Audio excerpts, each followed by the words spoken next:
దేవుని నామానికి స్తోత్రాలండి. మీ అందరికీ నా వందనాలు. ఈరోజు దేవుని మాట లేవీకాండము 19వ అధ్యాయము 18వ వచనం అండి. ఓసారి చదువుకుందాము. కీడుకు ప్రతికీడు చేయకూడదు, నీ ప్రజల మీద కోపం ఉంచుకొనక నిన్ను వలె నీ పొరుగు వారిని ప్రేమింపవలను, నేను యెహోవాను. ఇది దేవుడు చెప్తున్న మాట అండి ఈరోజు. కాబట్టి ఈరోజు ఏం చెప్తున్నాడంటే ఆయన కీడుకు ప్రతి కీడు చేయకూడదు. నీకు నీ సహోదరుడు కానీ నీ సహోదరి కానీ లేదంటే నీ చుట్టుపక్కల ఉన్న వాళ్ళు కానీ నీకు ఏదో కీడు తలంచవచ్చు లేదా కీడు చేయొచ్చు. అట్లని నువ్వు వాళ్ళకి ప్రతి కీడు చేయకూడదండి. వాళ్ళు చేసినారు, నా పైన దూషణ మాటలు మాట్లాడినారు, వాళ్ళు నన్ను ద్వేషించారు అని నువ్వు కూడా వాళ్ళని ద్వేషించకూడదండి. వాళ్ళని ప్రతికీడు నువ్వు చేయకూడదు. అయితే పైన వాక్యంలో ఏం చెప్పాడంటే వాడిని అలా చేయకుండా వాడిని గద్దించాల. ఏమి నువ్వు ఇలా చేస్తున్నావు, ఇలా చేయకూడదు కదా అని దేవుడు గద్దించమని చెప్తున్నాడండి. కాబట్టి ప్రతికీడు చేయక వాడిని గద్దించి వానితో సమాధానపడి తిరిగి నిన్ను వల్ల నీ పొరుగు అని ప్రేమించమని కింద వాక్యము చెప్తా ఉంది.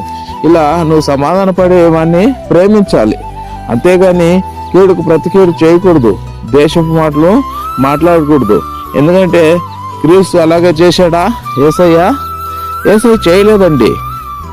ఆయన బల్లెంతో పడుతున్నా, అనేక దెబ్బలు కొడుతున్నా రక్తం కార్చాడే కానీ ప్రభా వీళ్ళు క్షమించు ప్రభా అని అన్నాడే కానీ ఆయన వీళ్ళని అగ్ని కుమ్మరించబడి వీళ్ళు ఇక్కడ కాలిపోనుగా కానీ దేవుడు అనలేదండి.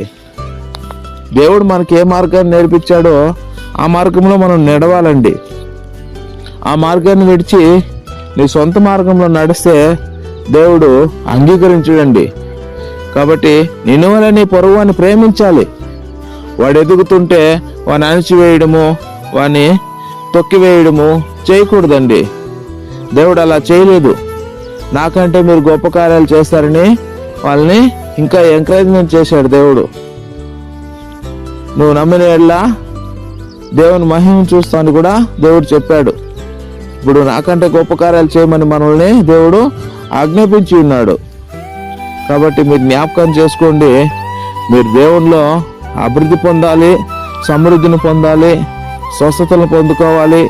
ఇంకా అనేక కార్యములు నీ కుటుంబంలో జరగాలంటే నువ్వు చేయాల్సిన కార్యములు ఇది రెండో ఆజ్ఞ అండి. దేవుని రెండో ఆజ్ఞ. ఈ కాలంలో మనకు బైబిల్ మొత్తానికి ఇచ్చిన రెండో ఆజ్ఞ, గొప్ప ఆజ్ఞ. ఇందులోనే అన్ని ఇమిడి ఉన్నాయి. ఈ ఆజ్ఞ నువ్వు ఫాలో కాకుండా, ఈ ఆజ్ఞను నువ్వు అనుసరించకుండా నువ్వు ఏమి చేయలేవు. ఎందుకంటే ఆయన చూపించింది ప్రేమే. యేసుక్రీస్తు చూపించింది మనకు ప్రేమ. ఆ ప్రేమనే నువ్వు తోసిపుచ్చితే, ఆయన మాటనే నువ్వు త్రోసిపుచ్చితే, ఈ చిన్న రెండో ఆజ్ఞనే నీకు తోసిపుచ్చితే నువ్వు ఇంక దేవుణ్ణి ఏం అనుసరిస్తావు? నువ్వు ఆయన వాక్యాలను ఏమి వింటావు? ఏమి వినలేవండి, ఏమి వినలేరు. ఎందుకంటే ఆ ఆజ్ఞను అనుసరించకపోతే నీకు రావాల్సింది ఏమి రావు. జ్ఞాపకం చేసుకో సహోదరుడా. అది ఎవరైనా కావచ్చు, నువ్వన్నా కావచ్చు, నేనైనా కావచ్చు, సేవకులైనా కావచ్చు, ఎవరైనా. ఎందుకంటే దేవుని వాక్యము రెండంచెలు గల ఖడ్గం వంటిది. కాబట్టి ఎక్కడి నుంచినైనా కోస్తుంది, నన్నైనా కట్ చేస్తుంది, నిన్నైనా కట్ చేస్తుంది. కాబట్టి కీడుకు ప్రతికూడు చేయకూడదు, నీ ప్రజల మీద కోపం ఉంచుకొనక నిన్ను వల్లే నీ పొరుగు వారిని ప్రేమింపవాలను. ప్రజలు నీ సహోదరుల పైన కోపం ఉంచుకోకూడదు. ఇది దేవుని మాట, నా మాట కాదు. యేసుక్రీస్తు కోపం ఉంచుకున్నాడా? ఏదైనా కోపం ఉంచుకొని ఇప్పుడు ఏదైనా ఉగ్రతలు సృష్టిస్తున్నాడా? నన్ను చంపారే, సిలువలో చంపేశారే, అనేకుల మీద అవమానపరిచేశారే అని ఆయన కోపం ఉంచుకున్నాడా? లేదండి, లేదు. ఆ రాజ్యాన్ని కానీ పిలాతును కానీ ఎవరిని కానీ ఏం చేయలేదు, ఎవరిని ఏం చేయలేదు. ప్రేమించాడు ఆయన, క్షమించమని అడిగాడు తండ్రిని. అలాగే మనం కూడా మన పట్ల ఎవరన్నా చేస్తుంటే మన సహోదరులు గద్దించాలి, సమాధాన పడిపోవాలి. వాళ్ళతో సమాధాన పడిపోయి వాళ్ళని ప్రేమించాలి మనము. అప్పుడు దేవుని ఆజ్ఞ మనము నెరవేర్చిన వారం అవుతాము ప్లస్ ఆశీర్వదించబడతాం దాని ద్వారా. ఎందుకంటే దేవుని మాటను మనం అనుసరిస్తే ఆయన ఊరికే వదిలిపెట్టాడు కదా. చేసిన నువ్వు ప్రతి కార్యానికి ప్రతి క్రియకు దేవుడు ఖచ్చితంగా నీకు ఫలాన్ని ఇస్తాడు.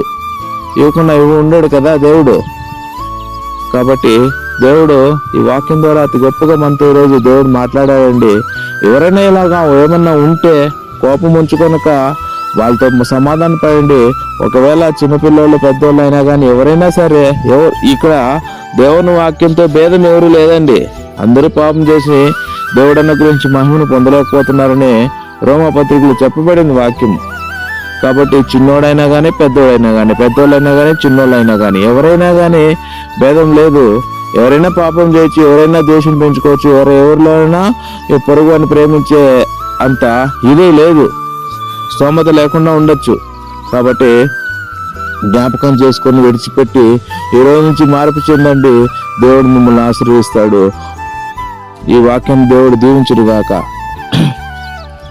ప్రార్థన చేసుకుందాము. కృపానమ్మకం ప్రేమ కలిగిన తండ్రి, దేవాది దేవ, రాజాది రాజా, ఆశ్చర్యకార్యాలు అద్భుత కార్యాలు జరిగింది కదా దేవా, స్తోత్రం నాయనా. అవును ప్రభా, ఈ దినాన తండ్రి నా ప్రభా మాతో మాట్లాడిన మాటలు బట్టి నీ కృతజ్ఞతాస్తుతులు చెల్లిస్తున్నాం ప్రభా. అవునైనా నువ్వు ఎలాంటి ప్రేమను చూపావో నాయనా, అలాంటి ప్రేమను మేము కూడా కలిగి ఉండటకు మాకు సహాయం చేయండి ప్రభా. అయ్యా మా పొరుగు వాడిని మేము ప్రేమించుటకు, అయ్యా తండ్రి నా ప్రభా మా తప్పులు మేము, అయ్యా తండ్రి నా ప్రభా ఇంకొకరిపై మేము మోపకుండా, నైనా తండ్రి నా ప్రభా మా తప్పులు మేము సరిదిద్దుకొని నైనా ముందుకెళ్ళటకు సహాయం చేయండి. ఒకరి పట్ల ఒకరు ప్రేమ కలిగి ఉండటకు సహాయం చేయండి నైనా. అవును ప్రభా, ఈ కాలంలో ప్రేమ అనేది లేకుండా నశించిపోతుంది నాయన. అయ్యా అతన్ని మీరు సహాయం చేయండి. నువ్వు చూపించిన ప్రేమ నాయన మేము కూడా కనపరచుటకు సహోదరుల పట్ల మాకు సహాయం చేయండి. మీరే ముందుండి నడిపిస్తారని, అయా దినదిన అభివృద్ధి అయా ఇక్కడ వాక్యాన్ని వింటున్న ప్రతి బిడ్డకు అనుగ్రహిస్తారని నీకే మహిమ ఘనత ప్రభావం చెల్లించుకుంటూ నజరేయుడైన యేసు నామమున ప్రార్థన చేసి అడిగి వేడుకుంటున్నాం తండ్రి. Amen, amen.